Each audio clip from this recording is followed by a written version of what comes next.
This episode is brought to you by Greenlight. Get this. Adults with financial literacy skills have 82% more wealth than those who don't. From swimming lessons to piano classes, us parents invest in so many things to enrich our kids' lives. But are we investing in their future financial success? With Greenlight, you can teach your kids financial literacy skills like earning, saving, and investing. And this investment costs less than that after-school treat. Start prioritizing their financial education and future today with a risk-free trial at greenlight.com/Spotify. Greenlight.com/Spotify. This episode is sponsored by Friskies, who would like to tell your cats hi. Now, if that didn't get your cat's attention, there's one thing that always does the trick. Just pour some Friskies crunchy food in the bowl and you'll hear those paws come running. Works every time. With so many Friskies choices, you can always bring your cats running from their secret napping spots. There's always more to explore.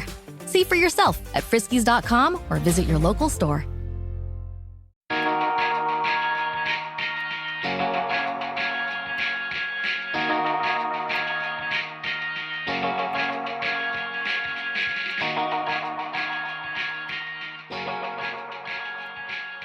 Hello, everyone. Welcome back to the Underrated Movie Podcast.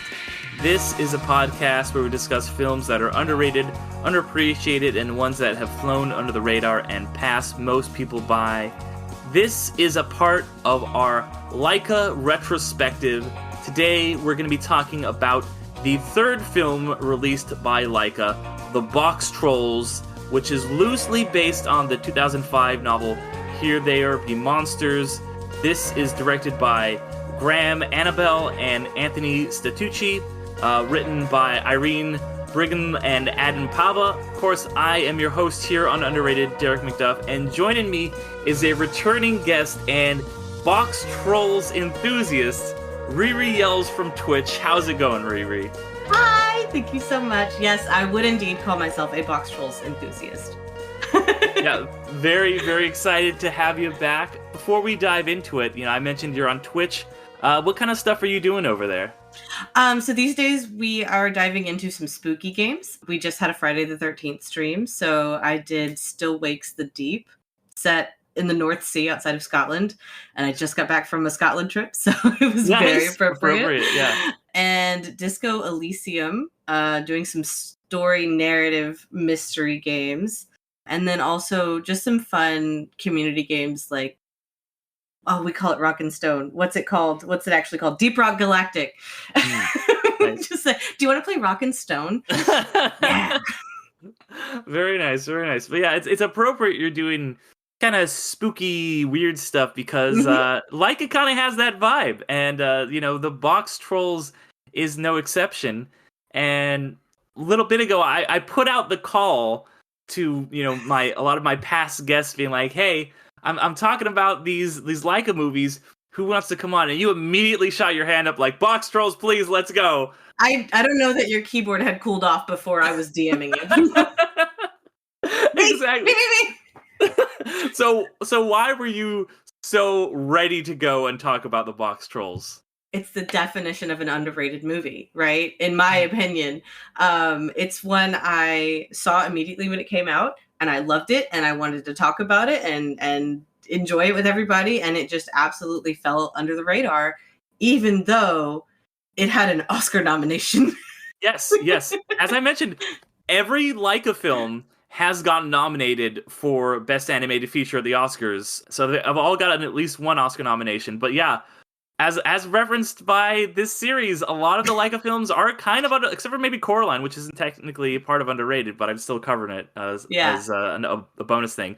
They're all kind of, to one degree or another, under the radar. And this one definitely feels... Coraline was a big hit, then Paranorman, moderate hit. This one, kind of breaks even, So this is definitely, I'd say, of the three we've covered, the most underrated so far. And it also has Richard Ayoade in it, who... Yes. His name is in the credits. I'm saying it. I don't care what it is. I don't know what it is. He's too funny. He's brilliant. And I have loved him for, since the IT Crowd, right? Back in the 2000s era. So yeah, I love this movie. And I also really liked being on your podcast, so I was more than happy to jump back. Yeah, it's always good to have you back again. It's always, last time was a bunch of fun. And we've done another podcast too together. We were both on the Old Switcheroo talking about a mutual love of ours, Zelda. So that was a lot of fun. But yeah, and Link's Awakening is yes, specifically so good and such a perfect game for you to talk about as a movie buff, right? Because of the theming in it. So that was delightful. Yeah, that was a really good time. It's a very cinematic game, and at least in the terms of Zelda, I think a little underrated. Completely agree. I will sit and defend that game, which is what I'm about to do here. So I'm ready. But yes, go ahead and do that here for the Boxtrolls. Tell us all about your journey with it, how you love it, all that good stuff. Okay, absolutely. More than happy to. So from the second you see a trailer on this movie, right, you immediately recognize this stop motion animation style. That was so classic to older movies, I feel like. This is a little bit of a lost art where you have physical manipulation of an animated movie. There is CG in it, but it is, for the most part, stop motion, and even in the CG, they use that stop motion style. Yeah. Right. It's more the CG is more of like it's more of like in support of the stop motion that's correct. Happening. That's a great way to put it. So I was immediately drawn to it from the style. It almost did not matter what the movie was about at that point. When I see a stop motion animated movie is coming on, I'm super passionate about animation, and especially those more niche ones, those niche animated movies where there's artistry in there. Sometimes the style is the substance, right? Yeah. I think you can make that argument in a lot of movies cases, and 100% that is true in the Boxtrolls. I want to get lost in that storybook animated movie style. And then it's also got such a cute underdog story, like literal, there's an underclass, right? Yes. Of people. And how do they survive? What are they doing? Why are they being hunted? And then what happens? What happens when you mix humans and Boxtrolls together? What is the social implication of that? That's an amazing tagline, right, for the movie that's going to immediately draw me in. So I saw it in theaters. I had to. I made my husband watch it, and then I made him rewatch it with me. And what was so funny to me about it was when I said, oh, I'm going to be talking about the Boxtrolls, he was like, I don't remember that one. I don't think I saw it. And we started watching it, and he was like, oh, I did see this. Yeah. And I was like, I think that is so emblematic of the underratedness of this movie, is I think people forgot. It dropped off the radar immediately after release. Even though it has so much going for it, it left the public consciousness, right? Yeah. So that's my spiel on the Boxtrolls and why you should give it a watch.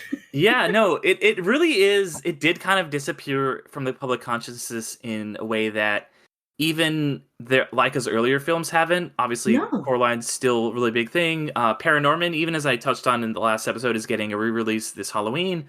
But the Boxtrolls just kind of, people like it. I think people generally remember it. But like, I have those first two movies on DVD. I don't have the Boxtrolls on DVD. And I remember I did see this one in theaters. I don't think I had seen it though since.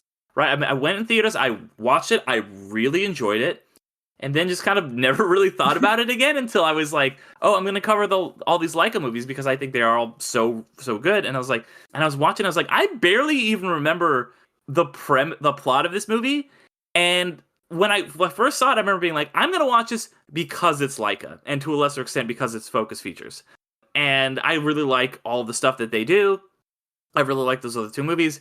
But I remember the premise not grabbing me like it did with those other two ones. And I was like, I'm going to go in and we'll see how I feel. And I was so pleasantly surprised by just how charming this movie is. Because, like, it's real weird. Like, and not in a way like, hey, Coraline's kind of like weird because it's like spooky stuff is happening. It's like, oh no, like, this is like a society that is like largely built on like the cultural relevance of cheese.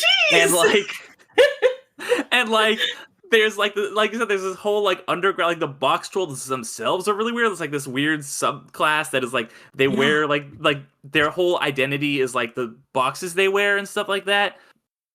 Eggs himself, the main character, is a weird, interesting, strange character. A lot of weird stuff is happening and going on. There's like a lot of stuff with like white hats and stuff, and interestingly enough, with, as we were kind of talking before, with red hats and how I feel that's kind of relevant. There's this whole group of people who are disenfranchised that are wearing red hats that are like oh, we're going to take back the power and we're going to become the ones in power and become the true leaders by kidnapping people and by doing all these like heinous, ridiculous things. And everyone like gets on their side and starts chanting there for a second. And you're like, Micah tried to warn us like before this happened. This movie was 2014, right? Yeah. So this was before even whispers of a red hat movement in America, right? So this was oddly prescient. Mm-hmm. Yeah, it truly was. It feels like it's like, okay, wow, what did they know that we didn't know? Or is everything cyclical? Everything comes back around eventually, right? Yeah. But yeah, I thought that was all really interesting, and it's really kind of hit differently today, especially with what's going on as we're recording right now in the world. With it does have these people who are agents of somebody who wears a red hat that are going around abducting people, kidnapping them off the street, kidnapping an undocumented underclass off the street, and spoiler alert for later in the movie, putting them to work in a sweatshop.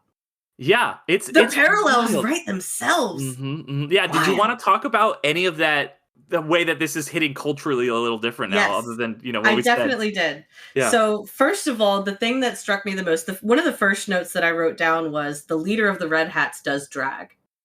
Yeah. Like, what? Yes. Yeah.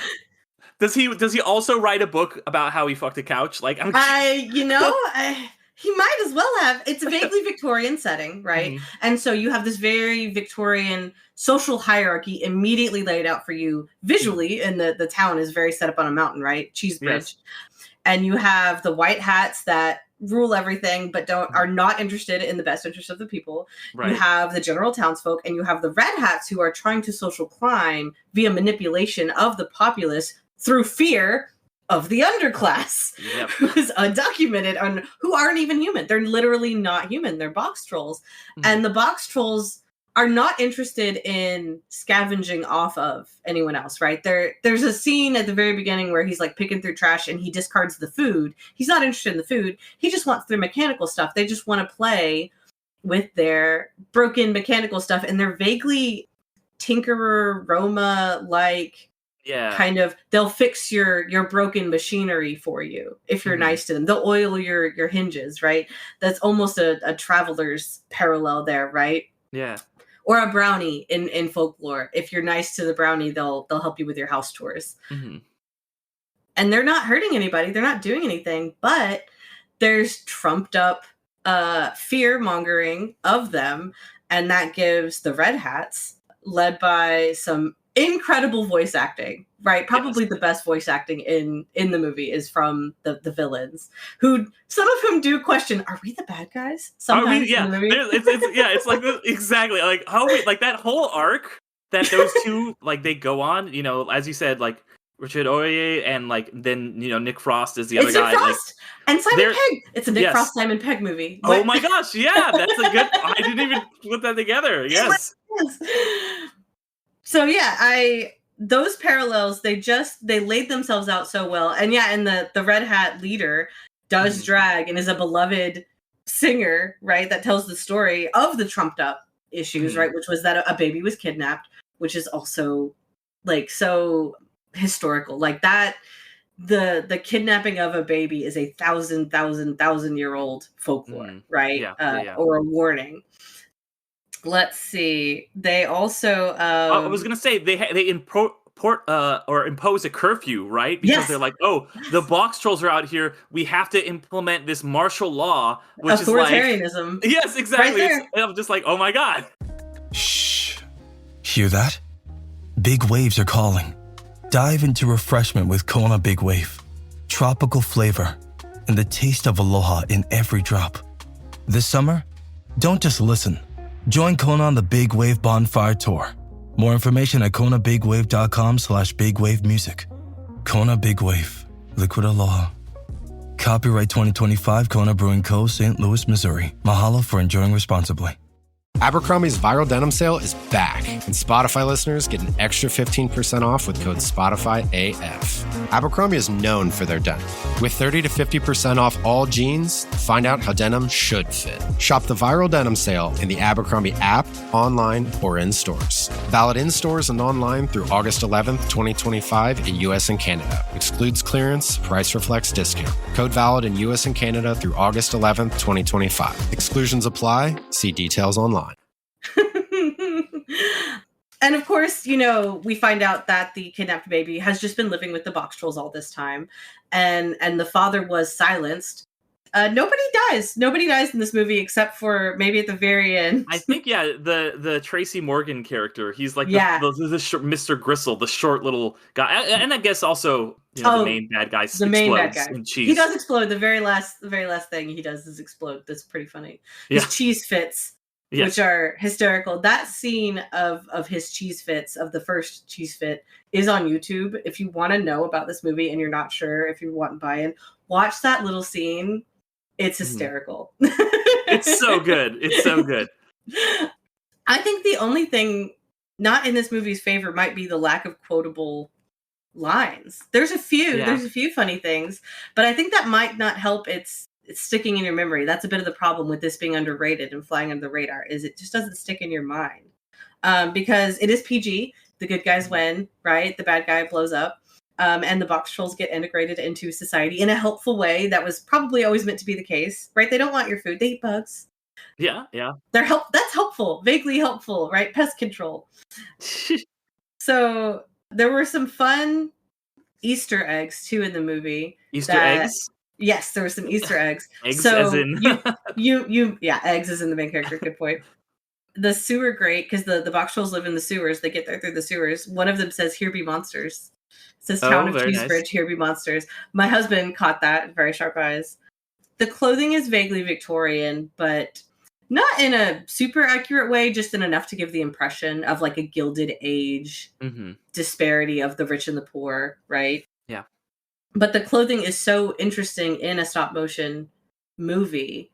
It's so tactile, and you can see it's made of fabric, and that is so cool. Yeah, absolutely. I love that. And the way the faces look painted. They look like paintings come to life. Yeah, it's really interesting. I just want to touch on that a little bit because the style of this movie is so fascinating, especially after watching it back to back with the other Leica movies, is that it feels, we talked a lot about how this kind of feels like a throwback in a lot of ways. Mm-hmm. And I think one big way that it does is that it's basically, it looks more like what these kind of like stop motion movies used to look like when they were more claymation, right? Yeah. Like now they've gone away from that, and Aardman still does that, but Leica doesn't typically. And a lot of Guillermo del Toro or like Wes Anderson, they don't typically make them still look like clay. Whereas this, even though it's not actually really clay anymore, it still has that look. And I always think of the rich guy, what's his name, Portly Rind. Like he does that thing with his mustache where he kind of like grabs it and like unfurls it and it swoops back, and that looks so much like clay that it's really harkening that old style, which makes sense because this movie, unlike other two Leica films, is much more that are contemporary, set more in the real world. This is like an old Victorian fantasy, so it makes sense to call back to a style of stop motion that isn't really used anymore, but this makes it look like that, which I thought was really cool. I completely agree. It felt more handmade, I think. And that was kind of the effect on the viewer. Yeah. And the last scene does show that, how hard that is. Yes, yeah. I had that in my notes too, because one thing I love in all of these Leica movies is that at the end of it, you'll get a little thing like that. You'll have like Coraline being made, or you'll have like Paranorman getting assembled. And in this one, it was, and I think it was actually Travis Knight, the guy who sort of owns and like directs a lot of Leica stuff, and he was one of the lead animators on this movie. I think I'm pretty sure that's Travis Knight that's doing that last scene. And because one thing I've talked about a lot is like, it's hard for me to conceptualize how intense it is for all of this to be happening. And that's even a relatively simple scene. That's like two guys, but they're talking about like how much insane work. And you can see like all the work that he's doing for just a few seconds, and you see his outfit change multiple times because he's working on it for days. And the work. That's why these movies, they only come out every couple years. They take forever. These movies are real labors of love. And that scene, that little bit there in the credits was so cool because it helps you kind of like conceptualize and say, oh no, like this is how it's getting done. They have the time lapse, like him kind of like as almost ghostly layered on. I loved that. That to me was so brilliant. And it immediately reminded me of my failure in stop motion from middle school. I had a middle school project, right? We had a partner and you had to make a movie. And my partner and I chose a stop motion claymation with actual clay. Oh, wow. And the way it played out, exactly like that scene from Parks and Rec where he's starting to get into claymation and he's like, that's it. That's all it was. It was exactly the same. It was exactly the same where we moved the body, we took the pictures, we played it back, and it just like it zipped through in all of about 4 seconds. And that's when we learned, okay, you have to take multiple frames per pose to make it work, right? Otherwise, your frames per second don't line up with what movement should be, right? Yeah. And so, I mean, it was just a stupid little project, but we learned that lesson the hard way. and something too that I will say is impressive about Leica specifically is that they animate on ones, which means that they will do a lot of stop motion stuff will do 12 frames per second. They will do a full 24 frames per second. So like the same as like, a live action movie, which is literally doubles the amount of time it would take to make this movie. And it is 93 minutes, and every moment of that 93 minutes was work. And that is why it is such art, right? That's why it's so good. So that's why you should definitely watch it. yeah, absolutely. And all of these movies are about 90 minutes, which is like more or less kind of like the lowest threshold for any kind of movie. Like I feel like 90 minutes is like the bottom end, and then like close to 2-3 hours is like the top end, and there's wiggle room in either direction. But it feels like, yes, these movies are 90 minutes, A, because these movies are telling a concise story, but B, because they are having to do so much work that you cannot really feasibly make them more than 90 minutes. I also just think the format, the time works for a PG fairy tale kind of movie, right? That is actually ideal, and that made it, the pace was brisk. It was great. We were moving along. There was never a moment where I was bored and wondering, what are we going to do now? Why are we doing this? Like, it doesn't give you time to do that. And that's actually really nice. Yeah. It made for a nice, like, fun watch. A couple of other Easter eggs for fun. There's at one point, Lord Portly Rind unveils the Behemoth, which is a gigantic cheese wheel, larger than people, that they bought instead of funding a children's hospital, right? Right. Could have funded a children's hospital, but instead we bought this. We felt we had no choice. And on the cheese wheel is stamped in Hobson's Choice. Like Hobson's Choice cheese, which a Hobson's Choice is when you have one or two options, but really you only have one. There's no other actual option. Oh. So that's a fun Easter egg was... And to me, the Hobson's choice of this movie was, well, we either hunt the Boxtrolls to extinction or we let them kidnap our children. And that's a false dichotomy. It's a false choice. The real answer was everybody lives in harmony because you can, because that's the way things worked out. Another one was there's a dancing scene in which the camera work in that dance scene, the ball scene, blew me away. Because you have the stop motion going on and the camera's weaving through all of these waltzing dancers in pairs. And it just was like, wow, hang on, rewind. Yeah. That was so cool. And in the dance, she goes, make a box. Boxtrolls. Yes. That's how you dance a waltz, is you make a little box with your feet, right? You step in a square. I thought that was a fun Easter egg too. I think that might be all the ones that we spotted. That was a lot of fun. Although at one point I did draw a parallel with the movie Wild Wild West. Which at the end, he has this crazy spider machine, right? Yes. Which is very similar to what he pulls out at the end. That's what the Boxtrolls have been building in the sweatshop, is this death machine, right? Which, when all the Boxtrolls are dead, what's the death machine for?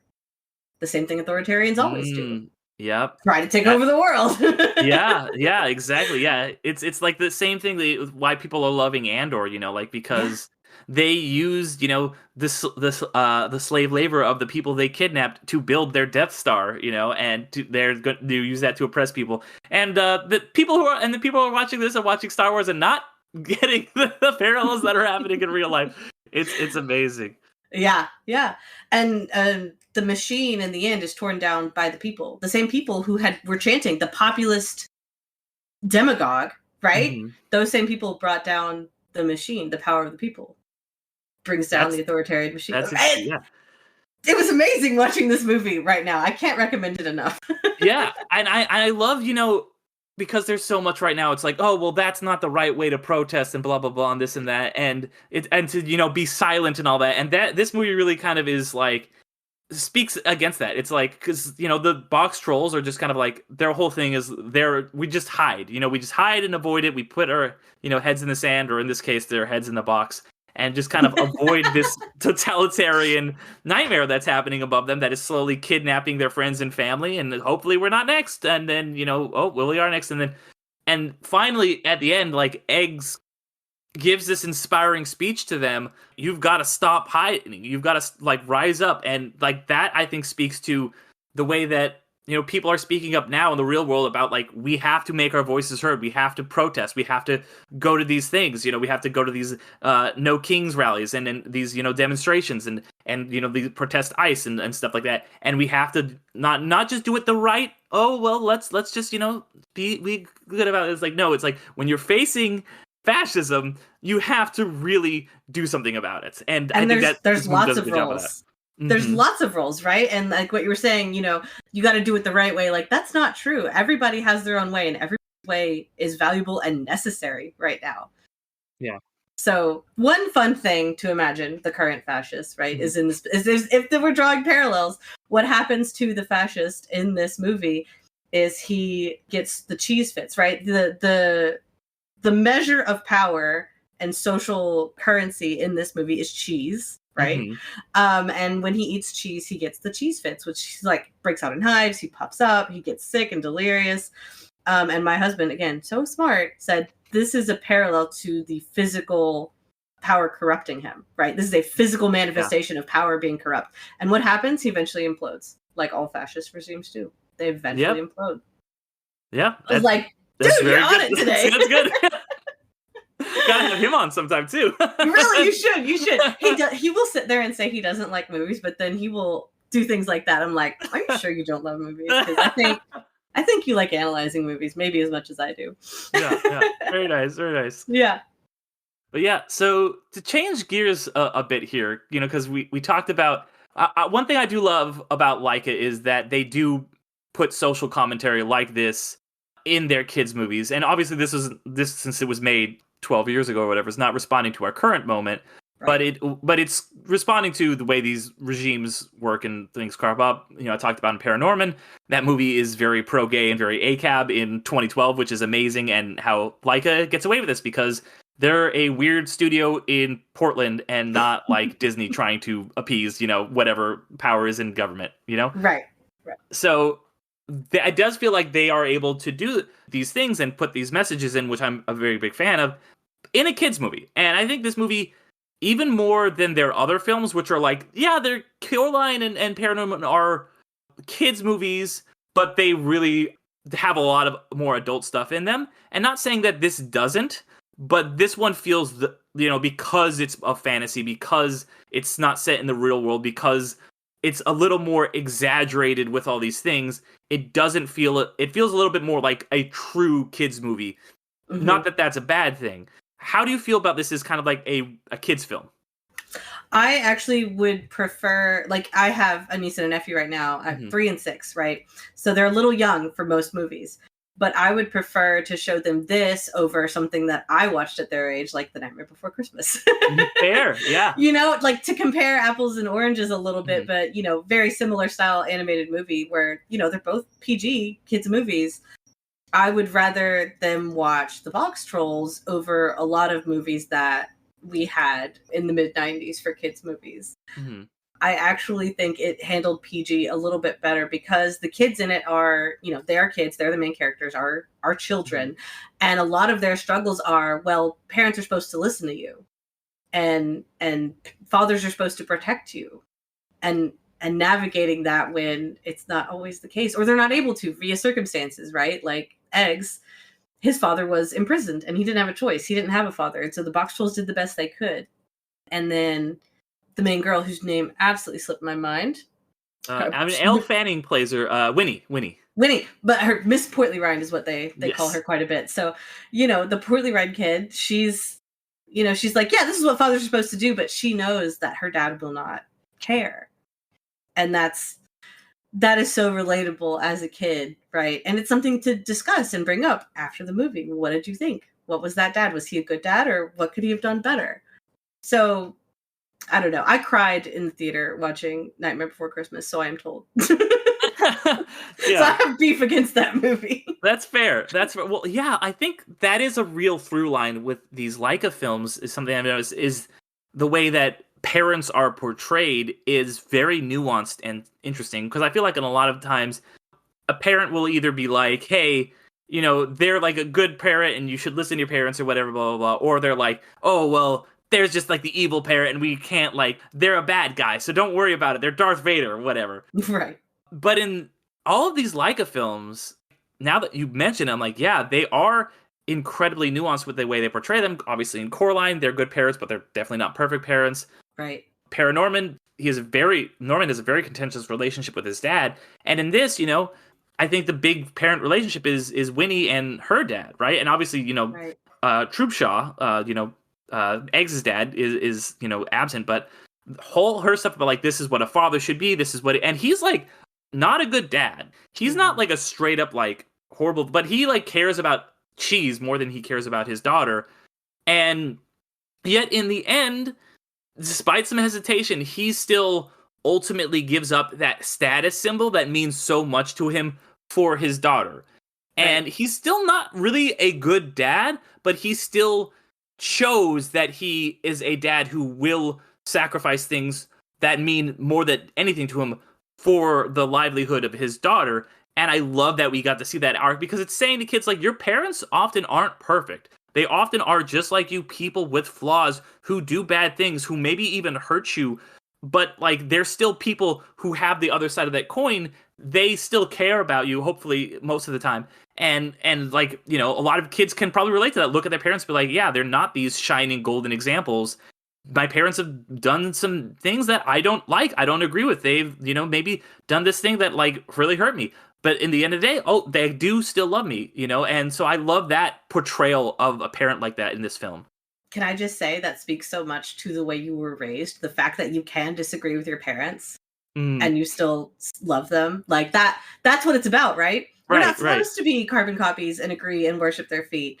We're supposed to be able to disagree with them and see that they have flaws, but that they love us anyways and did the best they could, right? Yeah, exactly. Or maybe they're making up for it. Maybe they couldn't do the best, and so they're doing what they can now as we're older. That's a very meaningful story to me at this time in my life right now. So I know this is a kid's movie, but that says a lot, and that was a great way to spend an evening, right? In my opinion.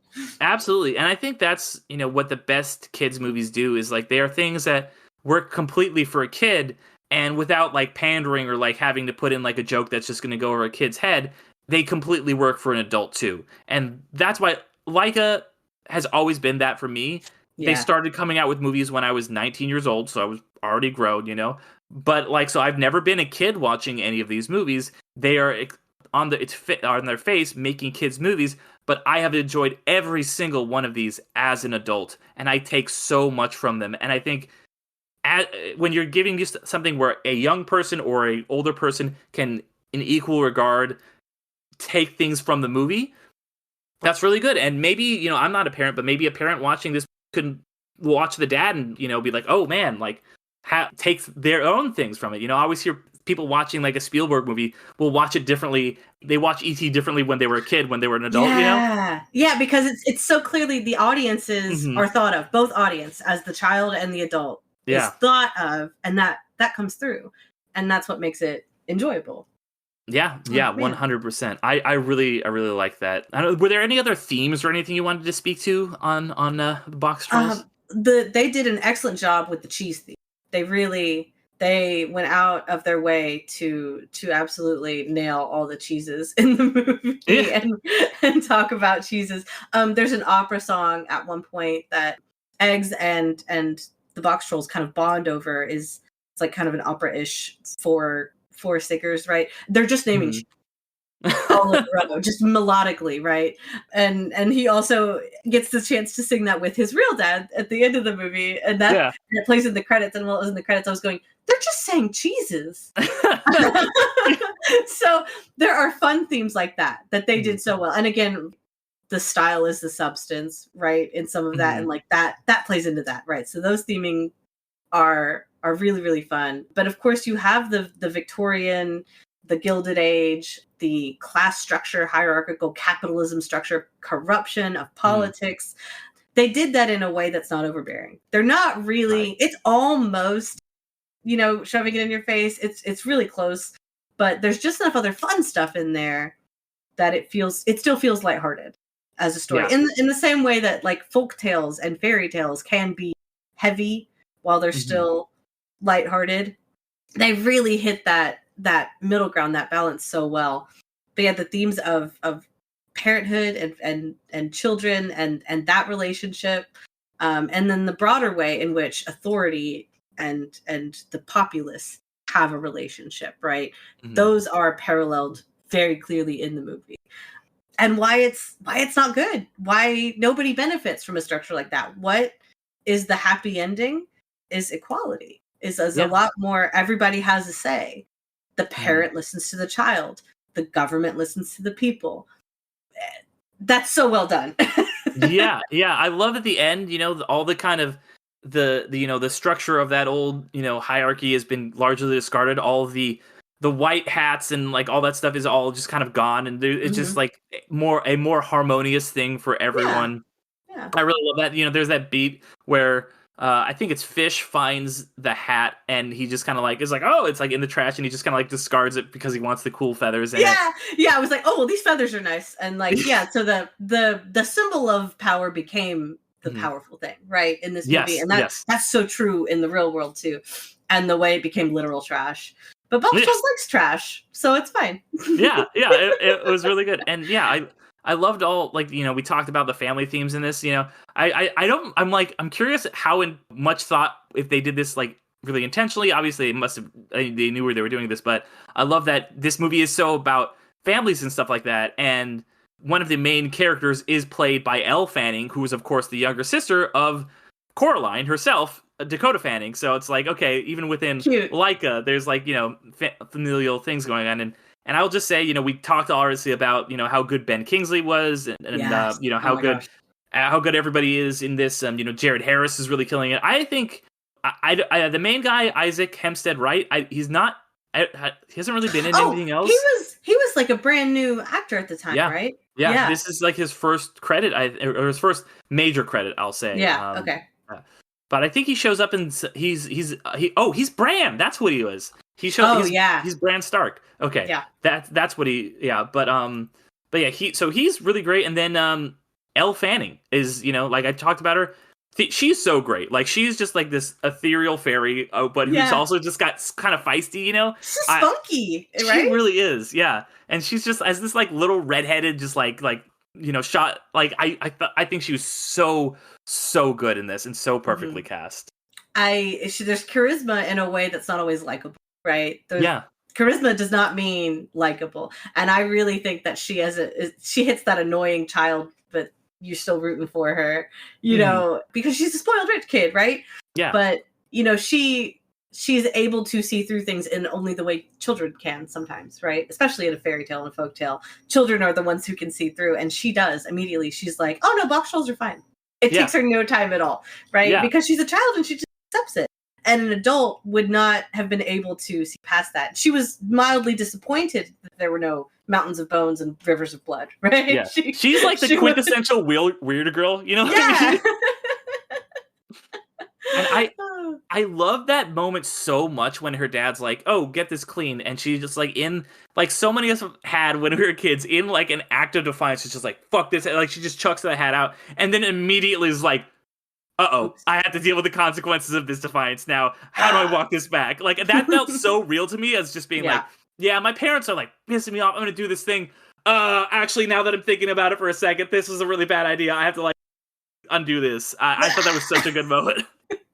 Really funny. And it really moves the plot forward. That's when eggs. And she's like, that wasn't a box troll. That was a boy. So without that connection, without that moment of defiance, we wouldn't have had the story. Yeah. So, and again, one of the lines that comes through, and one of the things that they talk about is, not just going with the way things have always been, not just being a Boxtroll. Boxtroll is always high, right? Mm-hmm. And the dad, the real dad, the Trumpshaw dad, says, you make you, and that individuality is so much more important than going with the flow, than being part of the collective, than what authoritarianism wants you to be, right? And so I like that you make you line for kids as a lesson for children. The lesson you pull out of the fairy tale, right? Out of the folklore, is you make you. You as an individual are important and special and deserve to be heard, and your opinions are valid, and do something weird and creative. And I feel like that's what Leica Studios does, right? They do something weird and creative, art for art's sake, and it ends up being an awesome movie, a great thing that we're able to see. And I'm super happy that I have this movie and that I get to watch it. Yeah, I would agree. And to just touch on one thing you said too about, how that moment where she throws up the hat and goes and gets it, it's doing so many things. It's establishing her character, it's, world building, and it's, like you said, moving the story along. Mm-hmm. And when you have a movie by necessity that has to be this short, it has to be 90 minutes, you have to make sure that your scenes are doing a lot of things at a time. That you're not like, here's a scene to build character. Okay, now here's another scene to move the plot along. Okay, now here's another. Like, you have to do everything at once because you only have a limited amount of time, and none of these movies ever feel rushed. They all feel like they're very economical and making sense. And the storytelling in they do two things I think better than like almost anybody, which is like the great storytelling and just these incredible visuals, and they marry those together in every single one of their films. I think that's fantastic. I think that's too a benefit of having been a book first, pulling from a book source material, and which they often do. Yeah. And I think the great thing you can get from that is when you take a book and you take what really matters to the book and then you translate that to a visual medium, which you have to, right? Yeah. You cannot, if you wanted to put a book on screen, it would be the most boring thing, right? Yes. Nobody would want to watch that. So the art is, how do we translate this? And they did that so well. But they get a lot of meat and they get a lot of heart from what is the book actually saying. So those parallels and those story themes and all of that is already kind of worked in, right? Built in. To where they get to start with, and then they get to put all the dressing on top of it that makes it just delightful. Yeah, exactly. Which is why I'm very excited for their next film, Wilderwood, which is based on a really great novel. So, I'm sure that they will have some more good stuff. I think I might need to read that book. That might have just gone on my reading list. Oh, very nice. Yeah. Well, Riri, any final thoughts here on the Boxtrolls? Well, I would say it is underrated only in the pop culture sense, right? In that cultural memory, we have forgotten it, right? Literally in my own family. And it doesn't deserve to be forgotten. It's so good. It would be great to show your kids. It would be fun to watch as a family. It would be fun if you're just an adult who loves animation. Watch this movie. Those are the reasons you should watch this movie. And then come tell us all about it in the comment section. Yes, please comment, let us know, email underratedmoviepodcast@gmail.com. Whatever thoughts you have, I would love you guys to reach out. Let me know your thoughts about the Boxtrolls or any of the other Leica movies we're covering here. But yeah, my last question then for you, Riri, is it's a wider question about Leica and what do they mean to you as a group that makes movies and tells stories? They give me hope. They really do. Is the fact that a studio like this exists in the world that isn't the big Disney's, right? That is out there making weird stuff, that is fun, that is appropriate for anybody to watch, but still has a lot of meat on its bones. There's a lot of depth to it, and is fun and is weird and is artsy. Gosh, do we need that? And to tie it back in, art defeats fascism, right? Yeah. Weird kids are important in moving that cultural dialogue along, and so. The fact that they're out here doing their thing and seemingly, happy making movies and they're going to keep doing it. And the fact that they're still able to, that's what they mean to me, is they give me hope. They bring me joy. And so I'm excited to keep seeing what they do and supporting them in the future. Awesome. Very well put. Well, thank you so much, Riri, for coming on. This was an absolute blast. Love having you on this show. I love yapping about movies. So... yeah, where can people, you're on Twitch, Yes. Is there anything else you wanted to shout out before we get out of here? Yeah, so you can find me on Twitch, Riri Yells, RIRIYELLS. I also have a requisite Blue Sky and TikTok, though it's pretty much just recopied what was on Twitch. So that's my main platform. Nice. And yeah, join if you want to enjoy some narrative games. I do a lot of adventure games. I like to do spooky games, so you don't have to. I get scared, so you can turn the volume down and look away, and I'll tell you when it's safe. But we have a good time. And I just want to thank you, Derek, so much for having me on. I love your podcast. I love talking about underrated movies. And that was a lot of fun. Thanks for having me. Yeah, absolutely. This was a total blast. And yeah, if anybody out there, if you'd like to get some more stuff from me, check out underratedmoviepodcast.com. All the links to everything on Underrated, so all the social medias, Underrated Movie Podcast everywhere. And I'm also doing another podcast called Midnight Film Society, where I talk about more recently released stuff. I co-host that podcast. I also do Infinity Stones and Dragon Bones whenever a new Marvel thing comes out, a new MCU thing, I should say. So by the time you're listening to this, I will have talked about Fantastic Four First Steps. Hopefully it was really good. You guys have already heard about it. And also, what was the other? Oh, the Patreon, of course. Patreon.com/underratedmoviepodcast, where there's bonus episodes. There's a whole bonus podcast, I should say. This time, for this year, it's been Across the Second Dimension, which is where I covered Coraline as part of this series. You can get that episode in the main feed, but you can also get the whole rest of that show, as well as all the other stuff that I've done for other bonus podcasts in the past on that feed over on Patreon. You can also get, if you want to sign up for just $1, episodes of Underrated a week early and ad-free. So there's a few different options for you there. Or if you just, not able to do that, don't want to do that, just give the show 5 stars. Give it a like, however you're listening to this. It really means the world to an independent podcast like this. But yeah, one more time, thank you everyone for listening, and Riri, thank you for being on. Thank you. I'm going to go watch a movie that will definitely not be... We're going to go see Sinners in theater, so... Oh, all right. I'm sure you're going to love it. We got to get out of here.